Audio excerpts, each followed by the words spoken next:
कैफ 8 आज के लेक्चर का आगाज़ करते हैं। लेक्चर है जी हमारा 53 और आज के लेक्चर में हम एक तो जो चैप्टर 9 हमारा चल रहा है इसकी होम असाइनमेंट को डिस्कस करेंगे। फिर इस चैप्टर के दो कंसेप्ट्स हैं, कल डिस्कस नहीं हो सके थे, आज डिस्कस करेंगे। एक है कंसेप्ट परफॉर्मेंस मटीरियलिटी और एक है कंसेप्ट डॉक्यूमेंटेशन, दो कंसेप्ट। लेकिन इनकी तरफ चलने से पहले प्रीवियस लेक्चर में से कोई क्वेश्चन हो तो पूछ लीजिए। कंसेप्ट से पहले कोई क्वेश्चन पूछना चाहते हो पूछ लीजिए। कोई क्वेश्चन नहीं, सब समझ आ गया? ऐसे नहीं हो सकता। एक पॉइंट क्या रह गया था? हाँ, disclosure focused by users of certain industry. ठीक है, तो अगर कुछ सर्टेन इंडस्ट्री के जो यूजर्स है वो हो सकता है किसी खास डिस्क्लोजर को फोकस करते हो, वो फिर हमारे लिए क्वालिटेटिवली इंपॉर्टेंट हो जाता है। जैसे फर्स्ट कीजिए, एक हॉस्पिटल की फाइनेंशियल स्टेटमेंट्स अगर बनेंगी, आप उसके प्रॉफिट के ऊपर फोकस क्या? प्रॉफिट के ऊपर फोकस नहीं करेंगे। अप्रोप्रिएट बेंचमार्क क्या होगा? इनकम या एक्सपेंस, क्योंकि वो नॉट फॉर प्रॉफिट ऑर्गेनाइजेशन है। ये तो हो गया क्वांटिटेटिवली। क्या आपने कहा जी 1% ऑफ टोटल रेवेन्यू जो है या 1% ऑफ एसेट्स हमारा मटेरियलिटी लेवल होगा। लेकिन क्या उस हॉस्पिटल के डिस्क्लोजर्स में आप number of patients treated during the year इसको भी कंसीडर करेंगे कि नहीं? ये एक अहम इंफॉर्मेशन होती है जिसे शायद आपने मैनेजमेंट के किसी टॉपिक में KPIs की परफॉर्मेंस इंडिकेटर के नाम से जानते हो। तो प्रॉफिट तो एक की परफॉर्मेंस इंडिकेटर होता ही है, इसके अलावा भी अगर कोई की परफॉर्मेंस इंडिकेटर्स हैं वो यूजर्स के लिए अहम है तो वो हमारे लिए क्वालिटेटिवली मटेरियल हो जाएंगे। अब हालांकि वो number of patients financial statements में नहीं आ रहे, लेकिन अगर वो गलत है ना तो हम इसको मटेरियल मिस स्टेटमेंट कंसीडर करेंगे। हालांकि दिखने को छोटी सी मिस स्टेटमेंट है, 200 की बजाय 10 एक्स्ट्रा लगा के 2000 पेशेंट लिख दिया, लेकिन इससे चूंकि यूजर्स के लिए अहम है क्वालिटेटिवली मटेरियल हो जाएगी। क्लियर जी? शाबाश। और कोई क्वेश्चन? रिपोर्टिंग स्टेज पे ओवरऑल ओपिनियन डिसाइड करते हुए मटीरियलिटी लेवल को कंसीडर किया जाता है।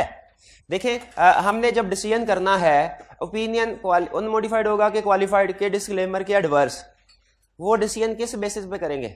ये ओवरऑल कंक्लूजन से ये मुराद है कि फाइनेंशियल स्टेटमेंट्स पे ओपिनियन कौन सा होगा, तो उसमें क्या मटीरियलिटी यूज नहीं होगा? दो ही चीजें तो मैंने कहा था आपको। ओवरऑल कंक्लूजन से मुराद रिपोर्ट में जो ओपिनियन देते हैं, ठीक है। एक होता है स्पेसिफिक कंक्लूजन, स्पेसिफिक के सेल्स ठीक हैं, परचेजेस ठीक है, डेटर्स ठीक है, ये भी कंक्लूजन है ऑडिटर का, लेकिन ये स्पेसिफिक है यानी एरिया लेवल पे। फाइनेंशियल स्टेटमेंट्स ठीक है, ये ओवरऑल कंक्लूजन कहलाता है। ठीक है, ओवरऑल कंक्लूजन। तो ओवरऑल कंक्लूजन जब हमने देना है यानी फाइनेंशियल स्टेटमेंट ठीक है कि इनमें कोई गड़बड़ है, उसमें मटेरियलिटी यूज होगा कि नहीं होगा? होगा, चैप्टर 4 में सीखा था। क्लियर हो गया जी? ठीक है। और एक मिस स्टेटमेंट वाली बात भी करें, वो भी साथ ही समझा दूं कि जितने भी मिस स्टेटमेंट्स हम आइडेंटिफाई करते हैं उसको भी मटेरियलिटी लेवल के साथ कंपेयर करते हैं। ठीक है, और साथ साथ भी जैसे मिस स्टेटमेंट्स आइडेंटिफाई हुई ना, साथ साथ भी कंपेयर करते हैं और एंड में भी कंपेयर करते हैं रिपोर्ट देने से पहले। साथ साथ इसलिए करते हैं कि कोई इंडिविजुअली मटेरियल है वो फौरी डिसीजन हो जाए, इसको ठीक करवाना है। और एंड में इसलिए कि अगर कोई इंडिविजुअली इमटेरियल है उसको इकट्ठा करते जाते हैं। एक पेज, उस पेज का नाम होता है cumulative error schedule. Cumulative error schedule, schedule का मतलब लिस्ट, एरर का मतलब मिस स्टेटमेंट की, क्यूमुलेटिव का मतलब जितनी भी सारी आपने आइडेंटिफाई की सारी इकट्ठी हो इधर हो रही हैं। जो इमटेरियल मिस स्टेटमेंट होती है ना वो क्यूमुलेटिव एरर शेड्यूल में लिखते जाते हैं। किस लिए भला? ताकि एंड पे जाके टोटल करके, इंडिविजुअली तो इमटेरियल है लेकिन एंड पे जाके ये भी देखना है कि इन एग्रीगेट मटेरियल तो नहीं होगी। तो मटेरियलिटी मिस स्टेटमेंट्स को वैल्यूएट करने के लिए भी यूज होता है और type of opinion, overall conclusion express करने के लिए भी रेलिवेंट होता है, उधर भी यूज होता है। ठीक है, डिटरमिन स्टार्ट में होगा, use through out the audit होगा, स्टार्ट में भी, ड्यूरिंग भी, एंड में। क्लियर? और कोई क्वेश्चन? शाबाश जी, पूछिए।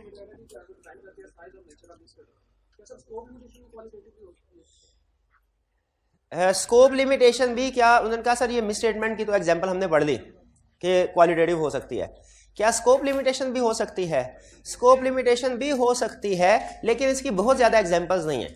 एग्जांपल एक ही है कि जब स्कोप लिमिटेशन बाय मैनेजमेंट हो, जब स्कोप लिमिटेशन बाय मैनेजमेंट हो तो हाँ उसको फिर हम सिग्निफिकेंट कंसीडर करते हैं। और कोई क्वेश्चन? जी जी, एक minute. Cash flow from operation, ये यानी कैश रिसीव्ड कितना हुआ ड्यूरिंग द ईयर, ये भी तो एक फाइनेंशियल स्टेटमेंट की फिगर है, कैश फ्लो स्टेटमेंट में आ रही होती है। हाँ जी, तो इसको भी आप बेंचमार्क बना सकते हैं। नॉर्मली बैंक्स इसको सामने रखते हैं क्योंकि बैंक्स ने ये देखना होता है कि आपका कैश कितना आ रहा है। बैंक आपके काउंटिंग प्रॉफिट को इतना अहमियत नहीं देते, वो कहते हैं सर काउंटिंग क्या है, एडजस्टमेंट करें, काउंटिंग पॉलिसी चेंज करें, अकाउंटिंग एस्टीमेट चेंज करें, बिजनेस में कोई फर्क नहीं पड़ेगा, प्रॉफिट बढ़ जाता है कम हो जाता है, इतनी को काउंटिंग हमें आती है, हमने उधर ना लेके जाए, कैश हम देखेंगे। तो नॉर्मली जो लेंडर्स होते हैं जिन्होंने लोन देना होता है वो फोकस ज्यादा किसके ऊपर करते हैं कि इनसे उनको इंटरेस्ट मिल पाएगा कि नहीं, इनसे उसकी प्रिंसिपल रीपेमेंट हो पाएगी कि नहीं हो पाएगी, क्योंकि वो शेयर होल्डर थोड़ा ही आपके जो वो प्रॉफिट को ध्यान में रखे। ठीक है, उन्हें प्रॉफिट तो नहीं जाना, उन्हें प्रॉफिट से कोई गर्ज नहीं। कैश फ्लो फ्रॉम ऑपरेशन भी बेंचमार्क के तौर पे यूज होता है। और भी क्वेश्चन?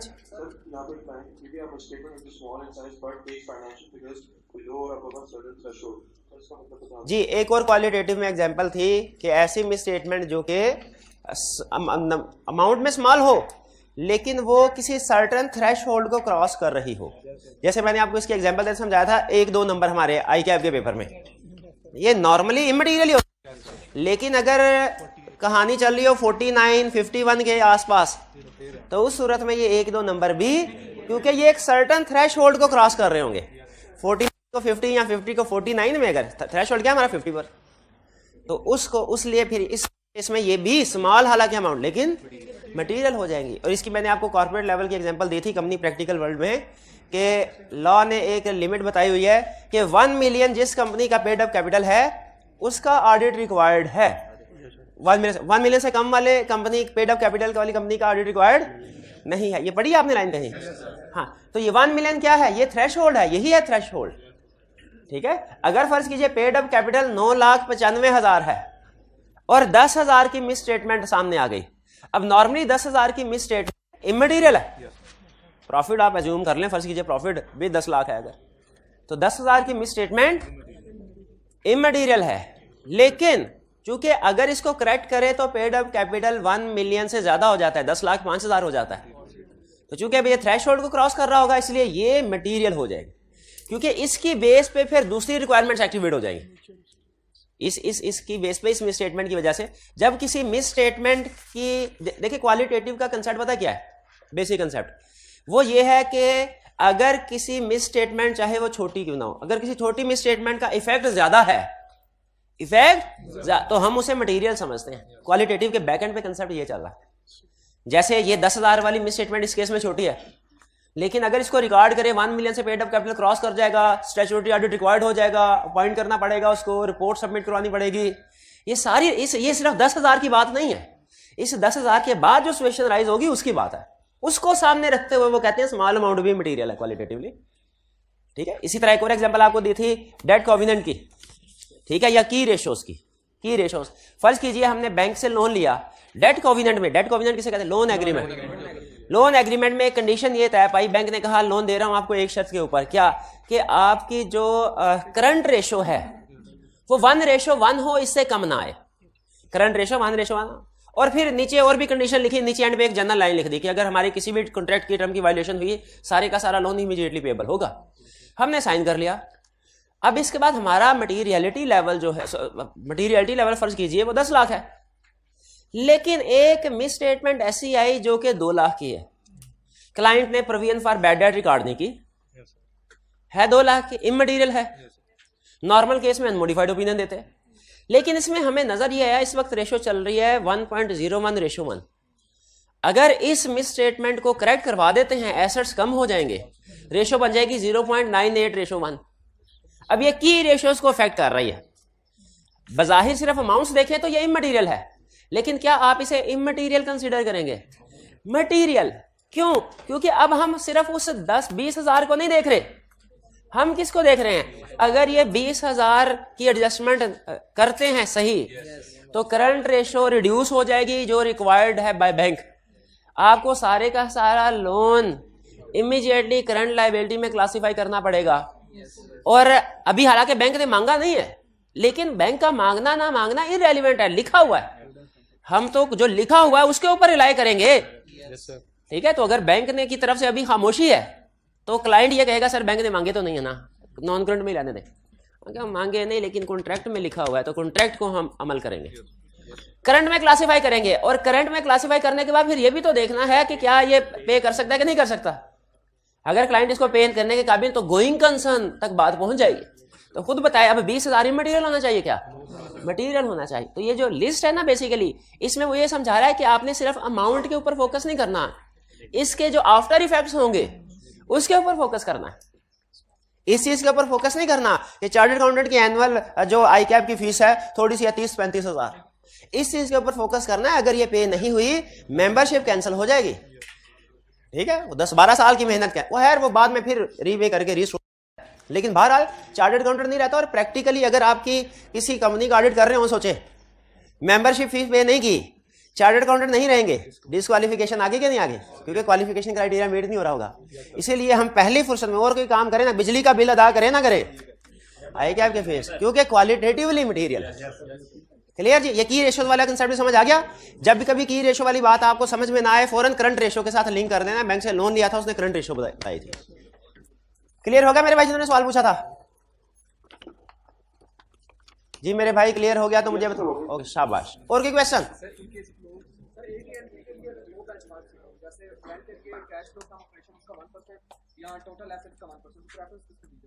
अगर हमारे पास फर्ज कीजिए क्वेश्चन में वो कहता है प्रॉफिट नहीं है, लॉस है, अब हमने किसी अल्टरनेट बेंचमार्क की तरफ जाना है।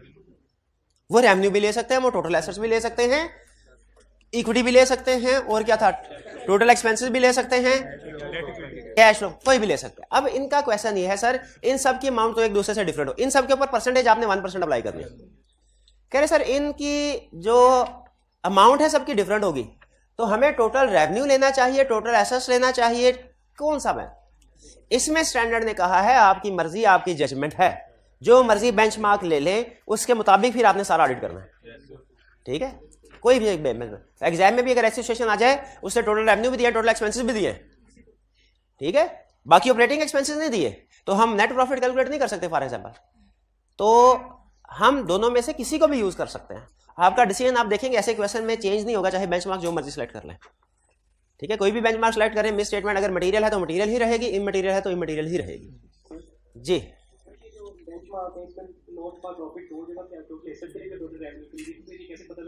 हाँ, बेंचमार्क में उसने कहा है कि टोटल रेवेन्यू और net assets, not for profit के लिए टोटल रेवेन्यू भी बताया, इसका मतलब है दोनों में से कोई भी यूज कर सकते हैं। नॉट फॉर प्रॉफिट के लिए टोटल रेवेन्यू भी यूज कर सकते हैं, टोटल एसेट्स भी, दोनों की इजाजत दे दी उसने हमें, ठीक है जी। और कोई क्वेश्चन? सर एक क्वेश्चन था। जी जी पूछिए शाबाश। सर क्या लायबिलिटीज को हम बेंचमार्क कंसीडर कर सकते हैं, और कर सकते हैं तो किस एंटिटी के? लायबिलिटीज को क्या हम बेंचमार्क कंसीडर कर सकते? देखिए लायबिलिटीज नहीं, हम नेट एसेट्स को बेंचमार्क कंसीडर कर सकते हैं, ठीक है, लायबिलिटीज को नहीं। नेट एसेट्स से मुराद होता है टोटल एसेट्स माइनस लायबिलिटीज, या वो इनडायरेक्टली इक्विटी ही बन जाती है। तो हम इक्विटी को या नेट एसेट्स को बेंचमार्क बना सकते, लायबिलिटीज को हम बेंचमार्क नहीं बनाते। उसमें क्या लिखा हुआ ये टोटल लायबिलिटी लिखा, उसके साथ टाइप ऑफ कंपनी कौन सी मेंशन है?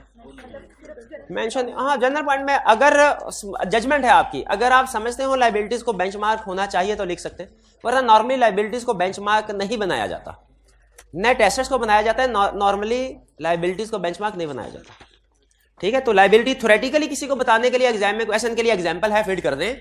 प्रैक्टिस में मैंने अपनी पूरी लाइफ में नहीं देखा, प्रोफेशनल लाइफ में, कि लायबिलिटीज को कभी बेंचमार्क बनाया गया। और कोई क्वेश्चन?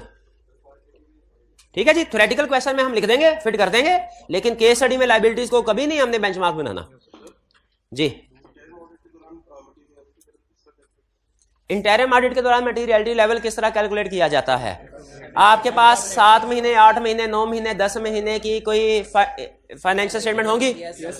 मैनेजमेंट बात देखिए, कुछ फाइनेंशियल स्टेटमेंट कुछ होती है पब्लिश करवाना रिक्वायर्ड है, जैसे क्वार्टरली है, हाफ ईयरली है, लिस्टेड कंपनी का एनुअल है। लेकिन मैनेजमेंट मंथली भी फाइनेंशियल स्टेटमेंट प्रिपेयर कर रही होती है। बल्कि अगर बैंक हो ना, आपका कभी इत्तेफाक हुआ हो, कोई दोस्त हो आपका बैंकर, तो आपको पता चलेगा बैंक हर डेली बेसिस के ऊपर अपना ट्रायल बैलेंस टैली करके घर जाते हैं। तो इसीलिए मंथली भी फाइनेंशियल स्टेटमेंट बन रही होती है। अगर आप 10 महीने 11 महीने खत्म होने पे क्लाइंट से कहेंगे ना, सर मुझे 10 महीनों की फाइनेंशियल स्टेटमेंट दे दे, क्लाइंट दे देगा। 11 महीनों की क्लाइंट कहेगा ये। पब्लिश नहीं करते वो, लेकिन बना के रखते हैं। पब्लिश वही करेंगे जो रिक्वायर्ड बाय लॉ है, क्वार्टरली है, हाफ ईयरली है, एनुअल है, लेकिन मंथली भी वो बना के रखते हैं। तो हम उन्हें कहेंगे भाई 10 महीने की फाइनेंशियल स्टेटमेंट दे दो, उसका जो प्रॉफिट होगा उसको डिवाइड करना है 10 से, मल्टीप्लाई करना है 12 से, आपके पास एनुअलाइज्ड प्रॉफिट आ जाएगा, उसका 5% ले लें। अच्छा, जब ये कर लेंगे ना तो 2 महीने तो आपके निकल जाएंगे, लेकिन एंड पे जब एक्चुअल 12 महीनों की फाइनेंशियल स्टेटमेंट्स आएंगी, एक मसला आएगा। हाँ, वो प्रॉफिट वो नहीं होगा जो आपने पहले एस्टिमेट किया था। तो क्या करना है, थोड़ा बहुत फर्क हो जाने दें। अगर सिग्निफिकेंट डिफरेंस है तो मटेरियलिटी को रिवाइज कर लें। अब इसमें आपकी किस्मत है कि मटेरियलिटी अपवर्ड जाती है कि डाउनवर्ड जाती है। ठीक है, इन एनी केस आपका पिछला काम रहेगा, पिछले काम पे फर्क नहीं पड़ेगा। आपने देखना है मजीद काम करने की जरूरत है कि नहीं। अगर मटेरियलिटी इंक्रीज हो गई तो मजीद काम करने की जरूरत है नहीं है, और अगर मटेरियलिटी डिक्रीज हो गई शाबाश, फिर मजीद काम करने की जरूरत है। जी, क्लियर हो गया मेरे भाई क्वेश्चन?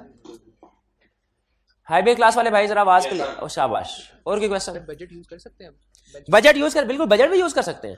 अगर क्लाइंट ने, फर्ज कीजिए क्लाइंट कहता है नहीं सर जी हम तो छोटी सी प्राइवेट, वो तो लिस्टेड कंपनीज होती हैं जो हर महीने बना, उनका इतना बड़ा डिपार्टमेंट्स होता है, हमारे डिपार्टमेंट हम नहीं हर महीने बनाते, हम साल बाद बना लें तो उसको नहीं समझिएगा, वरना तो हम समझते हैं वो भी आप ही बनाएंगे।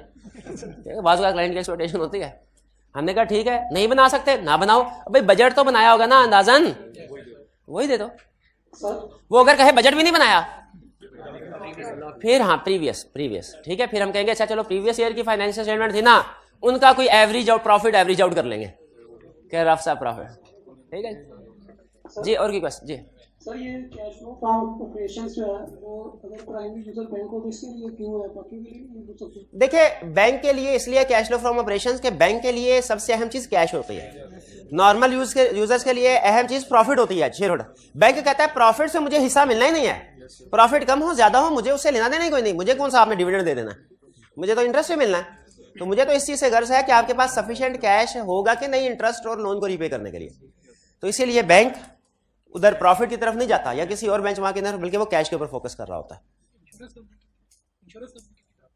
इंश्योरेंस कंपनी के केस में देखिए, insurance company normally profit oriented होती है, तो उसमें प्रॉफिट को बेंचमार्क बना सकते हैं।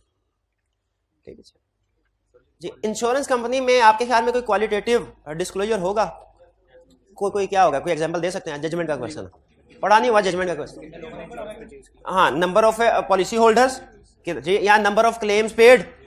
अगर किसी कस्टमर ने पॉलिसी खरीदी है तो वो देखेगा, भाई ऐसा तो नहीं है कि पॉलिसी परचेज कर लेते हैं बाद में सेटलमेंट के टाइम पे झंडी गिरा देते हैं, वो देखेगा कि भाई कितने क्लेम प्रोसेस हुए, तो वो हमारे लिए क्वालिटेटिव डिस्क्लोजर होगा। शाबाश, अच्छा अच्छे एग्जांपल। और की क्वेश्चन? क्वालिटेटिव में शेयर, देखिए शेयर कैपिटल को उसने क्वालिटेटिव में क्यों इंक्लूड किया है, इसकी रीजन ये है कि शेयर कैपिटल के ऊपर लीगल रिक्वायरमेंट्स होती हैं। आपने कैफ 7 अगर जिन स्टूडेंट्स ने पढ़ा है उनको अंदाजा होगा कि वो पूरा 2 चैप्टर्स हैं उसके ऊपर, जिसमें बताते हैं अगर शेयर जनरल पब्लिक को इशू करना है, आपने पहले प्रोस्पेक्टस बनाना है, अप्रूव करवाना है, फिर उसके बाद अवेलेबल करना है, फिर शेयर इशू, पता नहीं क्या क्या चीज़ होगा। तो चूंकि शेयर कैपिटल एक ऐसा एरिया है जिसके ऊपर बहुत ज्यादा लीगल रिक्वायरमेंट्स हैं, आपने अगर एक शेयर भी इशू करना है ना, एक शेयर भी, लीगल रिक्वायरमेंट सारी पूरी करनी पड़ेगी। तो इसीलिए शेयर कैपिटल में अगर थोड़ा सा भी चेंज हो जाए ना, वैसे नॉर्मली साल तक चेंज नहीं होता, हम सिर्फ ये कहते हैं भाई वही है जो पिछले साल का, एक स्टेप में एरिया खत्म, ऑडिट खत्म। लेकिन अगर कभी चेंज हो जाए उसमें, shares during the year issue किए गए हों, बल्कि हमारे इसमें सब्सटेंटिव प्रोसीजर जो नेक्स्ट चैप्टर है, चैप्टर 10, उसमें एक एरिया है शेयर कैपिटल वाला, बल्कि आपने बहाने से पूछ लिया तो मैं रिकमेंड करता हूं, लिंक बन जाएगा ना अगर आप माइंड ना करें। आज घर जाके ना आपका कैफ 7 का कंसेप्ट रिवाइज हो जाएगा, जिन्होंने नहीं पढ़ा उनका तैयार हो जाएगा। भाई ठहर जावे, ये लर्निंग ऑब्जेक्टिव कौन सा, इक्विटी के नाम से होगा शायद। हाँ, learning objective 12, learning objective chapter 10 का लर्निंग ऑब्जेक्टिव 12 है भाई, 149 पेज। इस पे आप देखें वो यही बता रहा है शेयर को कैसे वेरीफाई करना है, डिविडेंड दिया वो कैसे, ठीक है। ये सारे का सारा आपकी आज की होम असाइनमेंट में शामिल ऐड कर ले, इसको मैं भी नोट कर लेता हूँ। रीड लर्निंग ऑब्जेक्टिव, रीड समझने की कोशिश नहीं करनी, जो आपको प्रीवियस नॉलेज की बेस पे समझ आ जाए तो ठीक है, नहीं तो कोई टेंशन नहीं।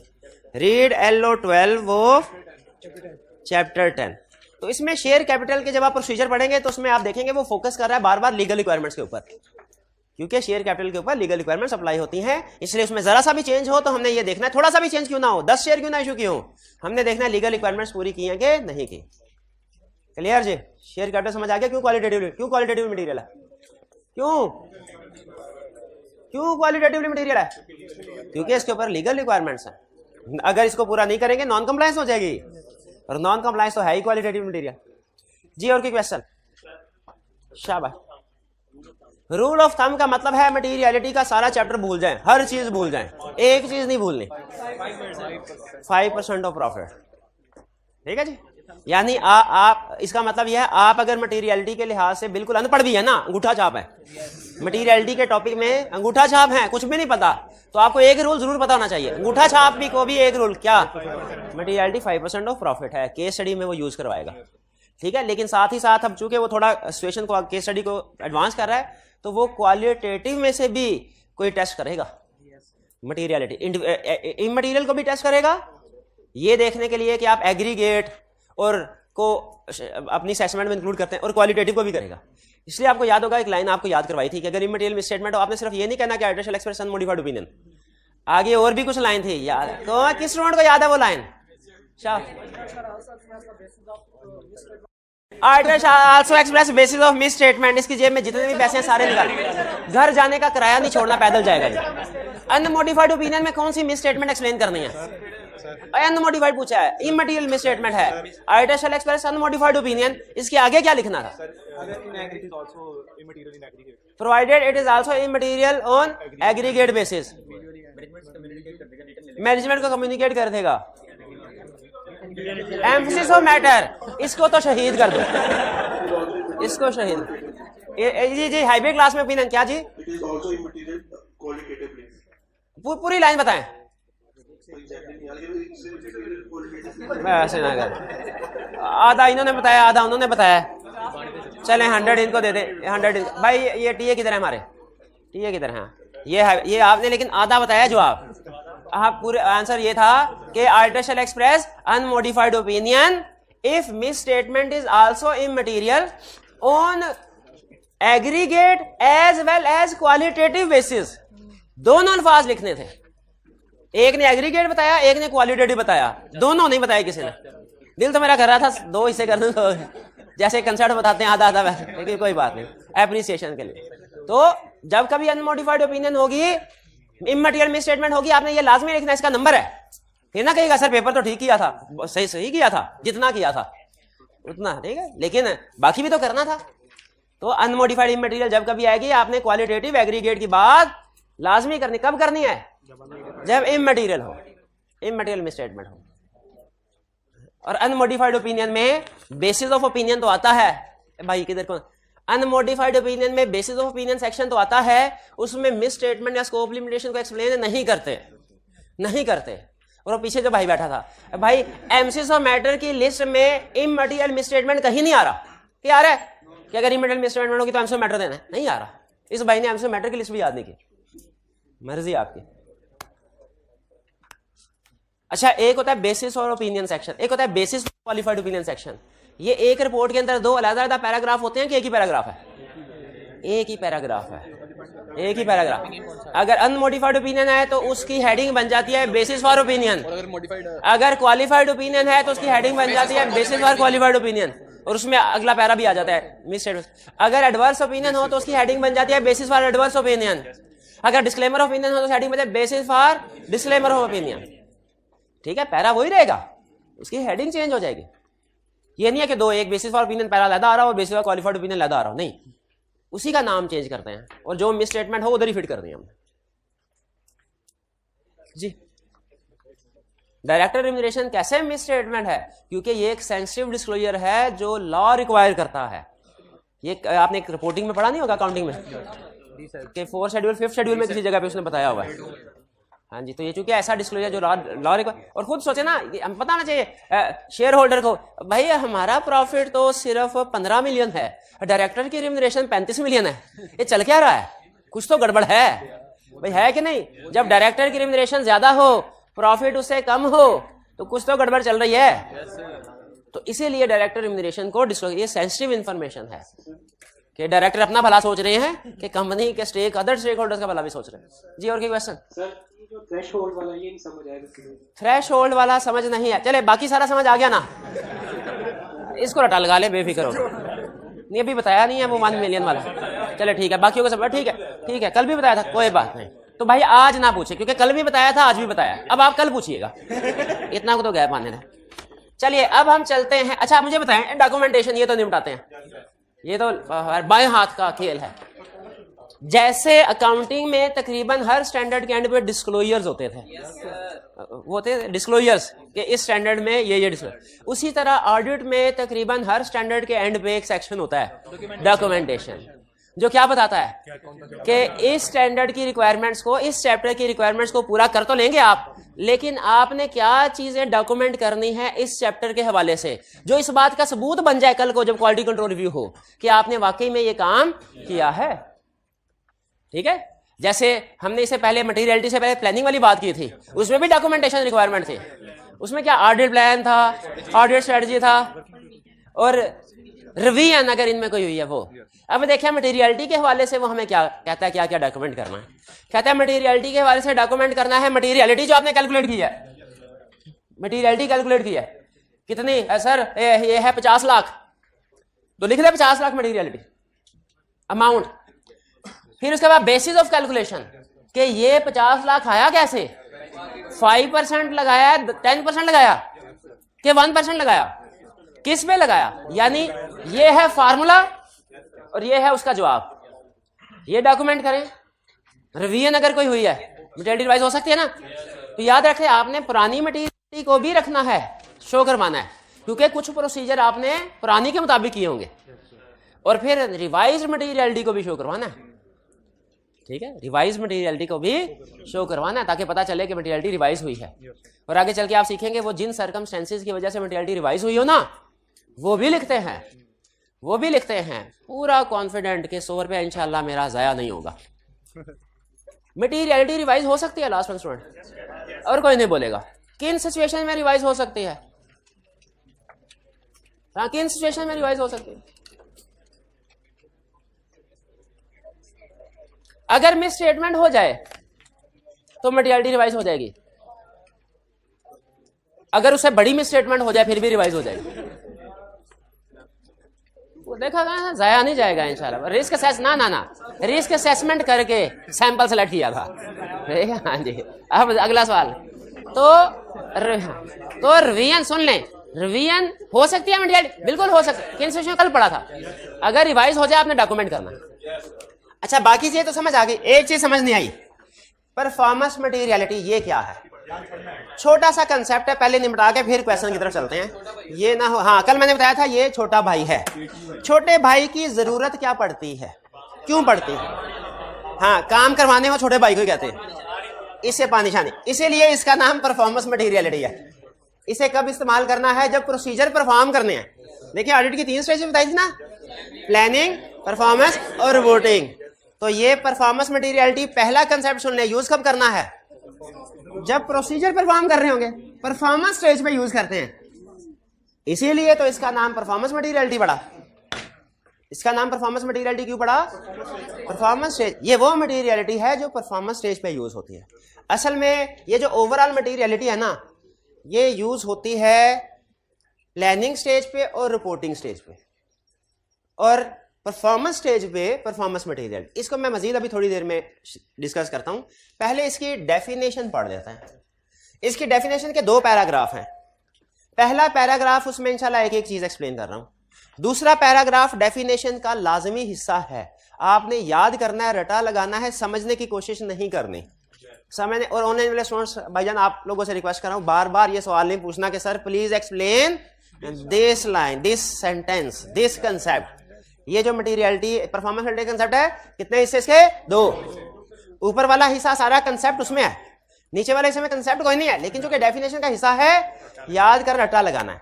इसके साथ लिख ले, अब फिर भूल जाएगा आपको, फिर आप इसके साथ लिख ले रटा ओनली, हाँ सेकंड नीचे वाली लाइन के साथ। ये जो इफ एप्लीकेबल से शुरू हो रही है ना, रटा ओनली, कंसेप्ट सारा छुपा हुआ है किसमें, ऊपर वाली लाइन पर। कहता है परफॉर्मेंस मटेरियलिटी क्या है, it is the amount set bye auditor, जो ऑडिटर सेट कर, पता है मटेरियलिटी भी ऑडिटर सेट करता है, तो परफॉर्मेंस मटेरियलिटी भी यही सेट करे, क्लाइंट थोड़ी सेट करके देगा, ये लो मटेरियलिटी ऑडिटर ही सेट करेगा, ये काम की बात नहीं बताई उसने। फिर कह रहा है less than materiality for the financial statement as whole, जो कि एज होल मटेरियलिटी उससे कम होती है, ये काम की बात बताई। मटीरियलिटी एज होल जो वो कौन सी वाली है वाला 5% ऑफ प्रॉफिट वाली। तो ये परफॉर्मेंस में छोटा भाई है, बड़ा भाई नहीं है। परफॉर्मेंस मटीरियलिटी ये छोटी होगी किससे? ओवरऑल मटीरियलिटी से। सवाल ये है कि इसको डिसाइड क्यों करते हैं, जरूरत क्यों पड़ती है, कैलकुलेट क्यों करते हैं? इसका जवाब आगे दे रहा है 2 के बाद। 2 के बाद नॉर्मली कोई ना कोई रीजन होती है। इसलिए टू रिड्यूस रिस्क, कौन सा रिस्क? बहुत से रिस्क होते हैं हमारे, तो बहुत से रिस्क होते हैं, ठीक है ना। Risk at financial statement level है, रिस्क एट असर्शन लेवल है। जो risk at financial statement level की एग्जांपल सुनाएगा, risk at financial statement level की एग्जांपल, शाबाश। Fraud by management, going concern, integrity of management is doubtful, lack of और management override of control. शाबाश शाबाश शाबाश। तो ये रिस्क एट, हमने पूछा रिस्क तो बहुत सी तरह के होते हैं, आप कौन से रिस्क की बात कर रहे हो? उसने कहा मैं ये बात कर रहा हूं रिस्क दैट एग्रीगेट में sum of uncorrected and undetected, focus uncorrected पे करे, अनडिटेक्टेड पे नहीं, ठीक है। कि aggregate of uncorrected misstatement exceeds materiality for the financial statement as whole. सिर्फ डेफिनेशन पढ़ के समझ नहीं आएगा न्यूमेरिक एग्जांपल जब तक साथ अटैच नहीं होगी, ठीक है। सुनने, पहली सिचुएशन, मैं हूं पार्टनर, क्लाइंट का ऑडिट कर रहे हैं। इस क्लाइंट में रियलिटी लेवल है हमारा, क्या रखें 5% ऑफ प्रॉफिट, कैलकुलेट किया 5000 चले रखे चलते हैं।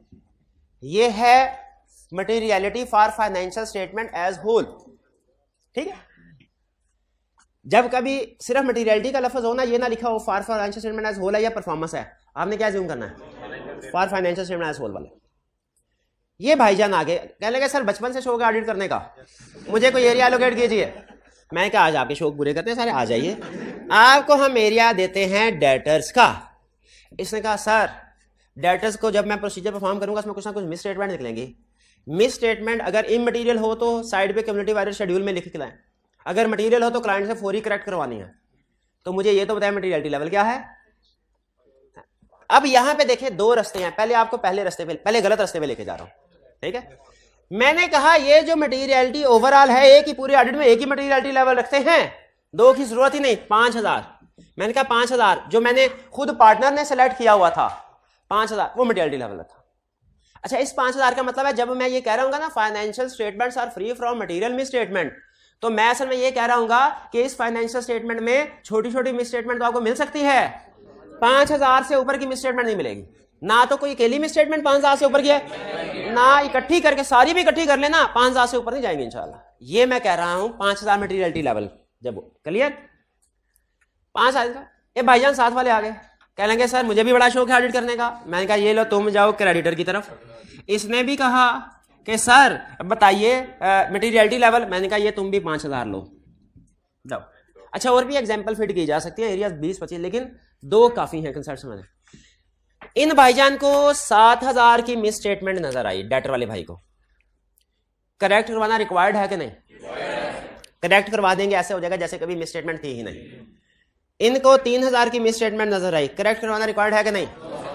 नहीं। अपने पास नोट कर ले, करवाना चाहें तो करवा सकते हैं। प्रैक्टिकली हम करवा लिया करते हैं, कहते हैं काम तो सारा हो गया, आपने एंट्री पास करनी है। अगर एंट्री पास करना आसान होना तो हम छोटी छोटी मिस स्टेटमेंट अगर रिकॉर्ड करवा लेते हैं। अगर मुश्किल हो तो फिर क्लाइंट कहता है सर छोटी मोटी चीजें जाने दें, बड़ी हुई तो ले आइएगा। 3000 पे रिक्वायर्ड नहीं है, करवाना चाहे करवा सकते हैं, रिक्वायर्ड। फिर इसके बाद 4000 की एक और मिस स्टेटमेंट सामने आ गई। मटीरियल मिस स्टेटमेंट है, मिस स्टेटमेंट करेक्ट करना रिक्वायर्ड है। किस मिस स्टेटमेंट को? स्टैंडर्ड लाइन बोलता है, जरा समझने की कोशिश कीजिएगा। स्टैंडर्ड कहता है इतनी मिस स्टेटमेंट करेक्ट करवाना रिक्वायर्ड है कि रिमेनिंग का इफेक्ट इमटेरियल हो जाए। तो यानी चाहे 3000 करवा लें चाहे 4000 करवा लें। फर्ज कीजिए भाईजान ने 4000 की करेक्ट करवा ली, फिर इसके बाद 1000 की मिस स्टेटमेंट हो रही, करेक्ट करना रिक्वायर्ड है। इसी तरह क्रेडिटर के केस में इनके सामने आई 8500 की मिस स्टेटमेंट, करेक्ट करना रिक्वायर्ड है। करेक्ट करवा देंगे, ऐसे हो जाएगा जैसे कभी मिस स्टेटमेंट थी ही नहीं। 1500 की मिस स्टेटमेंट है, करेक्ट करना रिक्वायर्ड है नहीं। 4500 की मिस स्टेटमेंट है, करेक्ट करना रिक्वायर्ड है, रिक्वायर्ड है क्योंकि एग्रीगेट मटेरियल हो रहा है। कौन सी मिसस्टेटमेंट करेक्ट करवाएं? दोनों में से कोई भी, दोनों भी करवा सकते हैं। रिक्वायर्ड क्या है कि रिमेनिंग का इफेक्ट, तो ये ठीक, ये भी करवा सकते हैं, फिर भी रिमेनिंग का इफेक्ट ये भी करा। इन भाईजान ने 15। अच्छा, अब जरा सोचिए, इस अप्रोच के मुताबिक इस एरिया में इंडिविजुअली तो कोई 5000 से एक्सीड नहीं करेगी, इन एग्रीगेट भी 5000 से एक्सीड नहीं करेगी, ऐसा ही है। मैक्सिमम अनकरेक्टेड मिसस्टेटमेंट हो सकती है 4999 रुपए। शाबाश। तो मैक्सिमम अगर ये भी ऐड कर दो, ये भी कर, तो मैक्सिमम कितनी हो जाएगी, इसको जहन में रखिएगा। इसी तरह इस एरिया में मैक्सिमम अनकरेक्टेड मिसस्टेटमेंट कितनी हो जाएगी? एग्री करते हैं? ये कहेगा सर, स्पेसिफिक कंक्लूजन देगा, sir my area is free from material misstatement. सच बोला झूठ बोला? सच बोला। ये कहेगा sir creditor are also free from material misstatement. सच बोला झूठ बोला? लेकिन हालांकि ये भी कह सकता है my area free from, data free from, ये भी कह सकता है क्रेडिटर फ्री फ्रॉम। क्या एंगेजमेंट पार्टनर ये कह सकता है financial statements are free from material misstatement? नहीं कह सकता। इसका मतलब है इस अप्रोच में कहीं ना कहीं तो कोई गलती हुई है कि इंडिविजुअली एरियाज ठीक हैं, फ्री फ्रॉम मटेरियल मिसस्टेटमेंट है, लेकिन ओवरऑल कंक्लूजन सही नहीं होगा। इससे सारी एग्जांपल से जिस एक सेंटेंस के ऊपर आपको लाना चाह रहा हूं वो ये कि अगर overall materiality level financial statement का जो, अगर उसे ही एरियाज पे प्रोसीजर परफॉर्म करते हुए यूज करें तो आपका कंक्लूजन गलत हो जाएगा। ये कंसेप्ट समझ आया? सारी एग्जांपल में ये समझाना चाह रहा था आपको कि अगर ओवरऑल मटेरियलिटी लेवल ही यूज करें प्रोसीजर परफॉर्म करते हुए भी तो हमारा ओवरऑल कंक्लूजन, भाई किसी स्टूडेंट को इसमें इख्तलाफ तो नहीं है। चलिए, इसका मतलब है इस अप्रोच को चेंज करने की जरूरत है, बिल्कुल है। इस अप्रोच को चेंज किया गया, पार्टनर ने सोचा अब सारा रिवर्स रिवाइंड कर दे सारी सिचुएशन, ठीक है, वापस आ जाए, सारी सिचुएशन रिवाइंड हो गई। अब क्या है, हमारा ऑडिट क्लाइंट है, उसका मटेरियलिटी लेवल हमने कैलकुलेट किया 5000। इसमें दो एरियाज की एग्जांपल लेके चलते हैं। कंसेप्ट अगर दो एग्जांपल से भी समझाया जा सकता हो, 20 से भी, तो किससे समझाना चाहिए? दो से। शाबाश। क्रेडिटर भाईजान ये आगे ये कहने लगे सर बचपन से शौक है ऑडिट करने का। मैंने कहा और डेटर्स को वेरीफाई करो, कहने लगा मटेरियलिटी लेवल। अब मैंने इससे ये छुपा लिया क्योंकि मैं पिछले ऑडिट से सबक सीख चुका हूं कि अगर ये मटेरियलिटी लेवल प्रोसीजर परफॉर्म करते हुए यूज किया ना, ओवरऑल कंक्लूजन गलत हो जाएगा। मैंने इसको ब्रेक डाउन किया। अब ये ब्रेक डाउन याद रखे हमारा जजमेंट की बेस पे होगा, ये ब्रेक डाउन होगा हमारा प्रीवियस मिसस्टेटमेंट की बेस, रिस्क की बेस पे। लाजमी नहीं, जैसे अकाउंटिंग में कॉस्ट अकाउंट में कैलकुलेशन करते हैं ना, भाई एरियाज कितने हैं, 10 है, 5000 डिवाइड बाय 10, सबको 1000 दे दो। मैथमेटिकली कैलकुलेशन नहीं होती। जब हम ये lower level of materiality calculate करते हैं ना एरिया लेवल पे प्रोसीजर परफॉर्म करने के लिए, इसकी कैलकुलेशन मैथ पे डिपेंड नहीं करेगी, मैथमेटिकल डिपेंड करेगी जजमेंट पे, डिपेंड करेगी रिस्क पे। अब मैं हिसाब लगा रहा हूं, बताइए फर्ज कीजिए दो ये एरियाज हैं, दोनों को 2000 दे दूं, दोनों को 2500 दे दूं। मैं रिस्क असेसमेंट करूंगा। याद रखे ये कैलकुलेशन आपकी मैथमेटिकल फार्मूला पे डिपेंड नहीं करते, ठीक है, कि आपने सबको इक्वली देना, ना ना ना। किस पे डिपेंड करती है? रिस्क पे, जजमेंट पे। किसी में यानी इक्वल नहीं होगा। फार्मूला इसमें भी यूज कर सकते हैं आप कह सकते हैं जितने लो रिस्क एरियाज होंगे ना उनका परफॉर्मेंस मटेरियलिटी होगा 10% ऑफ ओवरऑल मटेरियलिटी, ये कह सकते हैं। ये कह सकते हैं कि जिनमें हाई रिस्क है उनमें 2% होगा ओवरऑल मटेरियलिटी, कह सकते हैं। लेकिन ये कि सबको एक बराबर रखना, ये गलत है। तो ये आपकी जो एलोकेशन होगी किस पे डिपेंड करती है? रिस्क जजमेंट पे। अब जजमेंट में रिस्क को भी सामने, जिनमें रिस्क, अब मैं सोच रहा हूं यार पिछले साल डेटर्स में बड़ी मिसस्टेटमेंट आई थी, इस दफा ना इसमें भी रिस्क ज्यादा है, तो मैं इसमें इसको क्या बताऊं? ये तो कंफर्म है 5000 से कम बताना है, क्या बताऊं मैं इसको? इसमें रिस्क ज्यादा है, मटेरियलिटी लेवल कम होना चाहिए। 500 दे देता हूं, 500, 300 कर ले, 300 चले जी, 150 नहीं यार, चले 200 पे डील डन करें, 200। अब क्रेडिटर है, नहीं मैं अपनी मर्जी से भाई, 1500 क्रेडिटर में मैं सोच रहा हूं भाई हमने रिस्क असेसमेंट पिछले साल भी कोई मिसस्टेटमेंट नहीं निकली थी ज्यादा, इस साल भी रिस्क असेसमेंट हमने की है, क्रेडिटर्स तकरीबन जितने पिछले साल के थे। तो ऐसा करते हैं कि इसमें रिस्क कम है ना, ज्यादा, इसको 3000 करते हैं। ये लो, आपको शैतान कहेगा कि ये 5000 है, ये 1500 है, इसको 3500 कर दो। आपने कहना नहीं, ये मेरी जजमेंट है। ये क्या है? जजमेंट है। ना तो इनका मटेरियल, ये वाला मटेरियल बराबर होना जरूरी है, यानी ये भी 3000 ये भी 3000 बराबर होना जरूरी नहीं, और ना ही इनको एड अप करके ये आना जरूरी है। ये हमारी जजमेंट है। क्यों नहीं? ये दोनों रूल क्यों नहीं? हमारी जजमेंट है। रिस्क ज्यादा है, ज्यादा कर दो, रिस्क कम, रिस्क ज्यादा है मटेरियलिटी कम कर दो, रिस्क कम है ज्यादा कर दो। ठीक है जी भाई, ये आ गया। अब सुनिए, इस एरिया में पुराने रूल के मुताबिक अब 3000 की मिस स्टेटमेंट आएगी, करेक्ट करेगा कि नहीं? 700 की आएगी, रिक्वायर्ड नहीं है। इस अप्रोच के मुताबिक मैक्सिमम अनकरेक्टेड मिस स्टेटमेंट कितनी आ सकती है? अब 1 4, ये क्या कहेगा? Sir my area is free from. अच्छा, ये बंदा जो कर रहा है ना, प्रोसीजर परफॉर्म कर रहा है, ये अपनी मिस स्टेटमेंट को भी इसके साथ कंपेयर करेगा। ये तो इसे पता ही नहीं है, ये पार्टनर ने अपने पास रखा हुआ कि मैं प्लानिंग करने के लिए यूज करूंगा, सीनियर हूं, रिपोर्ट साइन करने से पहले यूज करूंगा मटेरियल मिस स्टेटमेंट। तो ये पार्टनर ने अपने पास रखा है। जिनने प्रोसीजर परफॉर्म करने हैं उनको कौन सा मटेरियल? 1500। अब ये कंपेयर करके क्या कहेगा? Sir my area is free from material miss statement. इसमें मैक्सिमम अनकरेक्टेड कितनी आ सकती है? 2 ट्रिपल। ये भी क्या कहेगा? Sir my area is free from miss statement. Partner भी खुश होके कहेगा, ये सारी मिस स्टेटमेंट भी ऐड कर ले। एग्रीगेट ऑफ, अब ये देखें, ये बात समझ आए, aggregate of uncorrected miss statement. Aggregate, ये है अनकरेक्टेड मिस स्टेटमेंट। अब इनका एग्रीगेट भी अगर आप करेंगे ना, तो ये 5000 से कम आएगा। या कितना आएगा? 4000। मैक्सिमम कितना आएगा? क्योंकि हमने मैक्सिमम मिस स्टेटमेंट सेलेक्ट की है ना, तो ये 4498। ठीक है, 44 ये ले। यानी मैक्सिमम अनकरेक्टेड मिस स्टेटमेंट जो होंगी, इनका एग्रीगेट भी कर दे, वो ओवरऑल मटेरियल एक्सीड नहीं करेगा। अब मुझे बताइए, क्या पूरे ऑडिट पे एक ही मटेरियलिटी लेवल यूज कर देना बेहतर अप्रोच है कि 2 मटेरियलिटी लेवल कैलकुलेट करना?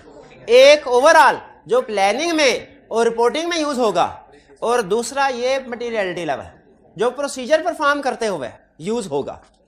इसको हम कहते हैं परफॉर्मेंस मटेरियलिटी। परफॉर्मेंस मटेरियलिटी का फायदा क्या होता है? परफॉर्मेंस मटेरियलिटी की वजह से अनकरेक्टेड मिस स्टेटमेंट का एग्रीगेट मटेरियलिटी लेवल से कम होता है, ज्यादा नहीं होता। ज्यादा नहीं होता। भाई 1 मिनट ठहर जाए जरा, मैं अभी आपसे पूछ लेता हूं क्वेश्चन। अब इसको इस डेफिनेशन के साथ जोड़ें कि अमाउंट सेट बाय ऑडिटर, ये कौन सेट करेगा? ऑडिटर करेगा। लेस देन मटेरियलिटी लेवल, खुद बताइए, क्या ये लेस देन मटेरियलिटी नहीं होगा? परफॉर्मेंस मटेरियलिटी किसी भी एरिया का हो, वो ओवरऑल मटेरियलिटी से कम। क्या ऐसा हो सकता है कि 5000 है ओवरऑल और परफॉर्मेंस 6000? अगर किसी ने ऐसा किया तो उसने गलत किया। ठीक है, छोटे भाई की उम्र कभी बड़े भाई से ज्यादा नहीं होगी, वरना वो बड़ा ना हो जाता। तो ये हमेशा स्मॉलर, ये बात समझ आई? लेस देन की बात, लेस देन मटेरियलिटी फॉर, ये किस लिए किया? अब आगे रीजन बता रहा है कि मैंने परफॉर्मेंस मटेरियलिटी क्यों बनाया दुनिया में। To reduce risk that aggregate of, ताकि इससे रिस्क कम हो जाए। कौन सा रिस्क कम हो जाए? कि इन सब का एग्रीगेट। अब देखें, इस सिचुएशन में ये एक तरह से हमारी छाननी है। इसमें अब जो मिस स्टेटमेंट है छोटी होगी, छोटी, अब ये एग्रीगेट भी होके इससे एक्सीड नहीं। भाई ये बात समझ आई? To reduce the risk that aggregate of uncorrected misstatement exceeds materiality for financial.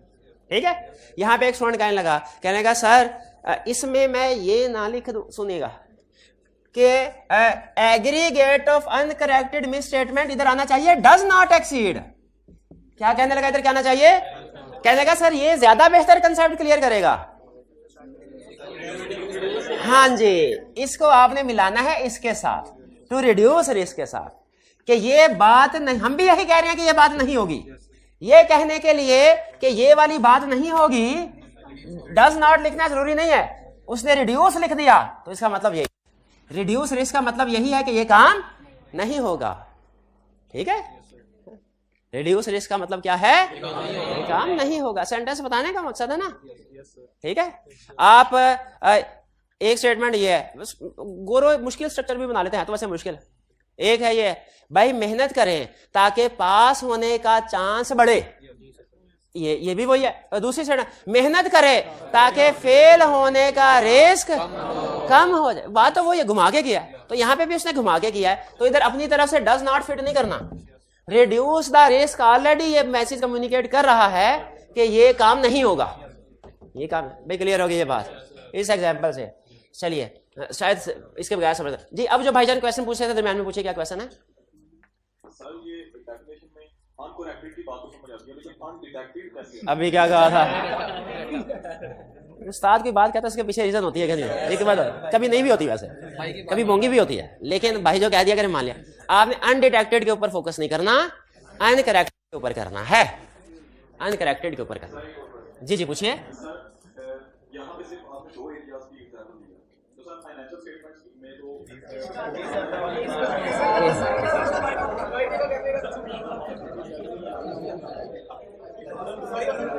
हमारे एक टीचर थे, एक दफा इसी तरह क्लास में कोई बच्चा जो है सवाल पूछ रहा था ऐसे, तो साथ देते ऐसे एकदम से पता नहीं उन्हें क्या हुआ, कोने में चले गया ऐसे, और फिर कहने लगे इन्नल्लाह मअस साबिरीन। मुझे आज तक याद है, अल्लाह ताला सब्र करने वालों के साथ है, अल्लाह ताला सब्र करने वालों के साथ। जी भाईजान, तो हाँ 2 और 20 भाई सवाल तो हमारी आपस की डिस्कशन में भाई का सवाल तो इसका जवाब ये है कि बिल्कुल आपकी बात बिल्कुल ठीक है। फाइनेंशियल स्टेटमेंट में बहुत से एरियाज होते हैं, हो सकता है 20 एरियाज हो, लेकिन 20 एरिया की एग्जांपल समझ लेते हैं। 20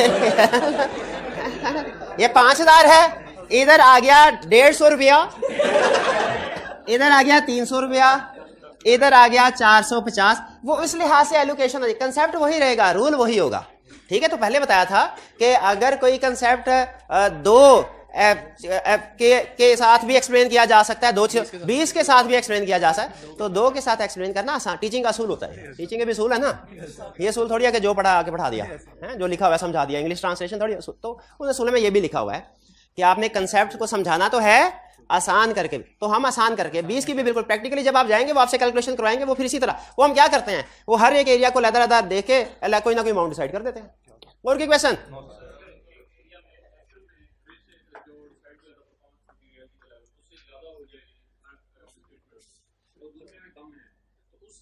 नहीं, हर एरिया अलग-अलग हो। देखिए जी, ये वाले भाई को जो मैंने परफॉर्मेंस मटेरियल, इनका क्वेश्चन ये है, पहले क्वेश्चन बता दूं कि सर अगर फर्ज कीजिए इधर है 3000 और इधर है 1500, अगर इसमें 3500 हो भी जाता है और इधर अगर 500 ही रहता है, काम तो फिर भी चल जाएगा। लेकिन याद रखें, हर एक पर्सन को नहीं पता कि दूसरे को परफॉर्मेंस मटेरियलिटी क्या दिया, या पता भी है तो वो उसको इस्तेमाल करने का हकदार नहीं है। उसे सिर्फ अपने ही परफॉर्मेंस मटेरियलिटी को यूज करना है। क्योंकि अगर हमने ये इजाजत दे दिया, याद रखिएगा एक असूल जिंदगी का, अगर कोई काम 2 लोगों को दे देना आप, तो दोनों में से कोई भी नहीं करेगा। पक्की बात, लिखी बड़ी बात है, दोनों में से कोई भी नहीं करेगा। ये हमारा एक कंसेप्ट होता है, हमारा याद आ गया मुझे, कैफ के नहीं सीफैब के है जॉइंट ऑडिट का कंसेप्ट। बाज़ का ऐसा होता है, बड़ा क्लाइंट हो ना, बड़ा क्लाइंट, तो उसके 2 ऑडिटर पॉइंट हो जाते हैं, वो दोनों ही ऑडिटर हैं, सारे रूल्स उनके ऊपर ही लगते हैं। तो हमारा एक जॉइंट ऑडिट था, उसमें एक हमारी फर्म थी फर्गूसन और एक KPMG थे।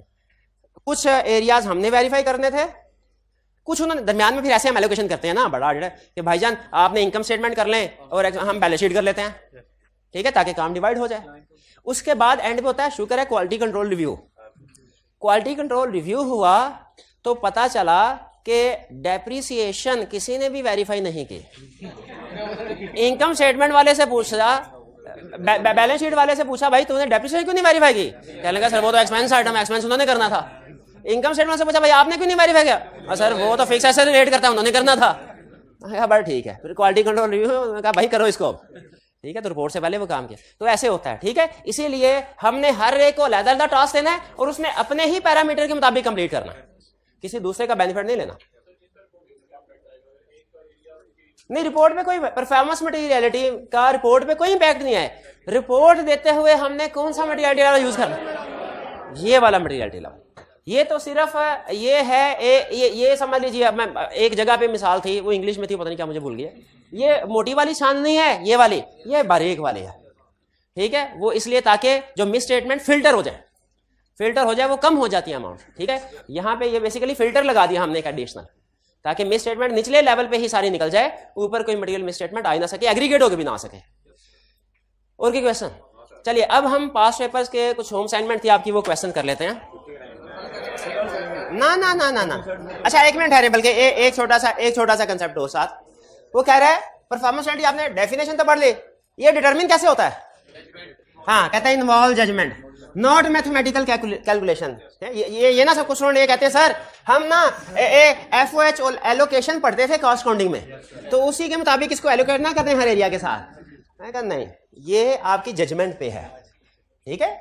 फार्मूला कोई बना सकते हैं लेकिन फार्मूला जजमेंट पे बेस हो रहा होगा। जैसे ये कैसे, हाई रिस्क वाले को 10% दे दो, लो रिस्क वाले को 20% दे दो, ओवरऑल ये कर सकते हैं, लेकिन बैकएंड में आपकी जजमेंट इन्वॉल्व होगी, सबको एक बराबर नहीं करना। और जजमेंट किस चीज पे बेस कर रही होगी? Miss statements identified in previous period, expected miss statement in current period, कि पिछले साल में अगर ऑडिट किया है आपने, उसमें अगर मिस स्टेटमेंट किसी एरिया में निकली थी, रिस्क ज्यादा है, उसके लिए परफॉर्मेंस मटेरियलिटी क्या होगी? कम होगी, ठीक है। ऑडिटर, और अगर पिछले साल ऑडिट नहीं किया, इस साल की रिस्क असेसमेंट में देखें आपके ख्याल में मिस स्टेटमेंट या रिस्क क्या है। अब रिस्क असेसमेंट कैसे होगी? Understanding of entity and internal controls है, ठीक है। इंगेजमेंट रिस्क देखेंगे, इंगेजमेंट रिस्क से मुराद ऑडिट रिस्क ज्यादा कम। चेंजेस इन बिजनेस, बिजनेस में चेंजेस कितनी हुई, ये आपके रटे वाले पॉइंट है। कंसेप्ट आपका इनमें है कि परफॉर्मेंस मटेरियलिटी कैसे डिटरमिन होगी, ऑडिटर की जजमेंट है, not mathematical calculation, FOH allocation की तरह नहीं करना, ठीक है। हमारी जजमेंट है, जजमेंट से क्या सबक मिला हमें, किसी एरिया में कम होगी, किसी एरिया में ज्यादा होगी, और किस बेस पे कम ज्यादा हो रही है? जजमेंट। और जजमेंट किस बेस पे है? रिस्क की बेस पे। वो रिस्क असेसमेंट आप प्रीवियस ईयर की भी यूज कर सकते हैं, और अगर पिछले साल का ऑडिट नहीं किया, करंट ईयर की कर ले। करंट ईयर की रिस्क असेसमेंट कैसे होती है? Understanding of entity, understanding of internal control से, फिर engagement risk, changes in business, क्योंकि जहां कहीं चेंजेस होती है वहां पे रिस्क ज्यादा हो जाता है। चलिए जी, अब हम ना चल नहीं यार, आपकी आदत बन गई आज तो, बल्कि कल वाले 10 मिनट लेने आपसे है सबसे पहले आइए। अच्छा जितनी, अच्छा ऐसा करते हैं, जो बड़े वाला क्वेश्चन है वो नहीं करवाता, वो बड़ी केस स्टडी है ना। नहीं बाकी ना एक एक, फिर आप कहेंगे सर ने सारे क्वेश्चन नहीं करवाए थे, उसी में से क्वेश्चन आते। माइंड नहीं काम कर रहा। क्वेश्चन कौन सा था? 4।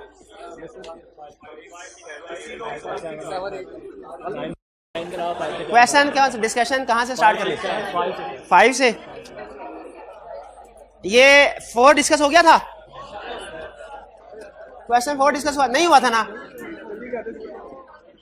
कहां से शुरू करना है? 5 से। हो गया था।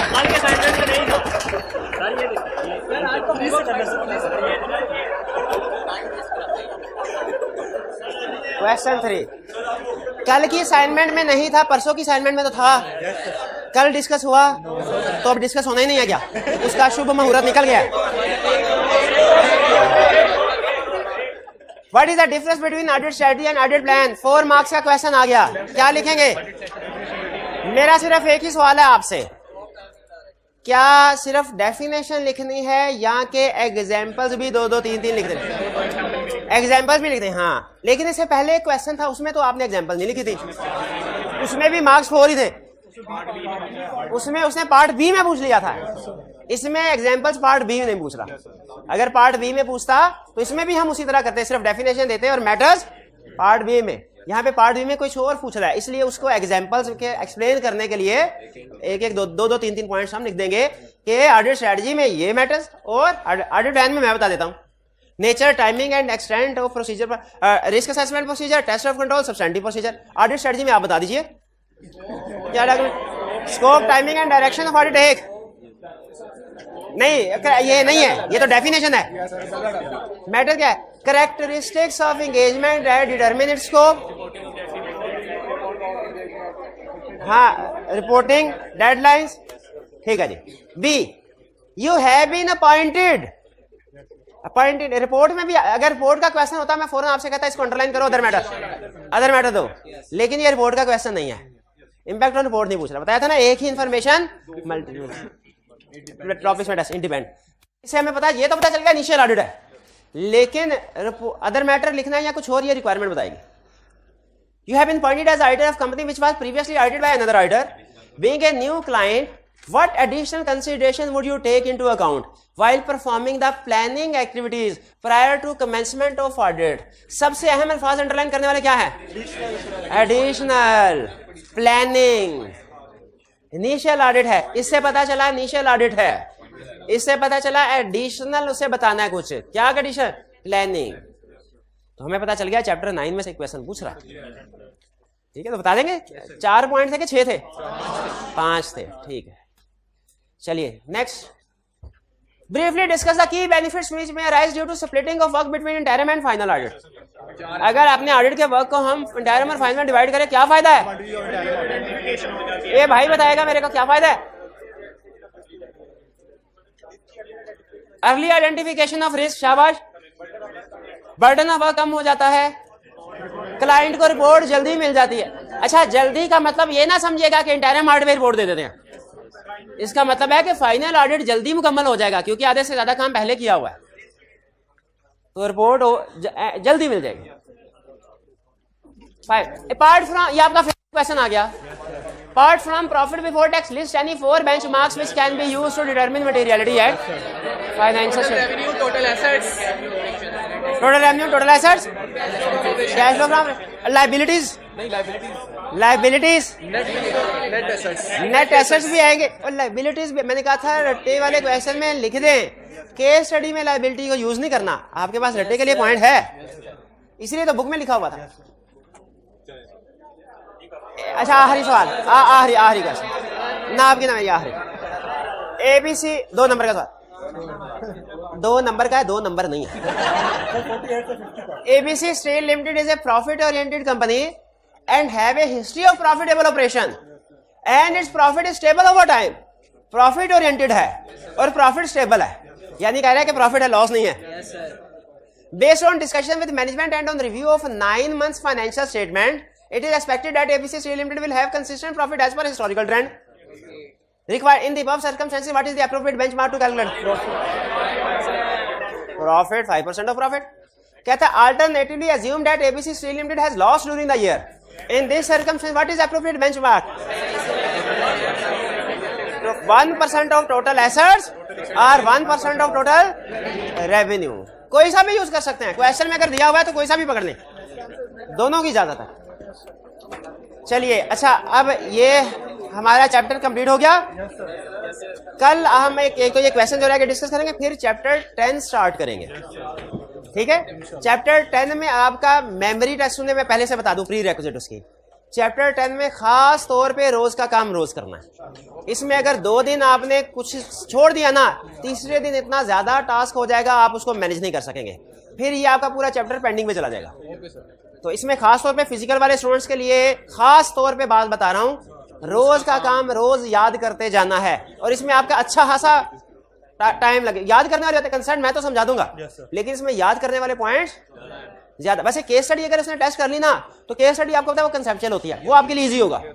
लेकिन अगर उसने रिप्रोडक्शन के क्वेश्चन में पूछ लिया ना कि फिक्स एसेट्स को वेरीफाई करने के लिए प्रोसीजर क्या है, तो वो 25-30 आपको प्रोसीजर छापने पड़ेंगे।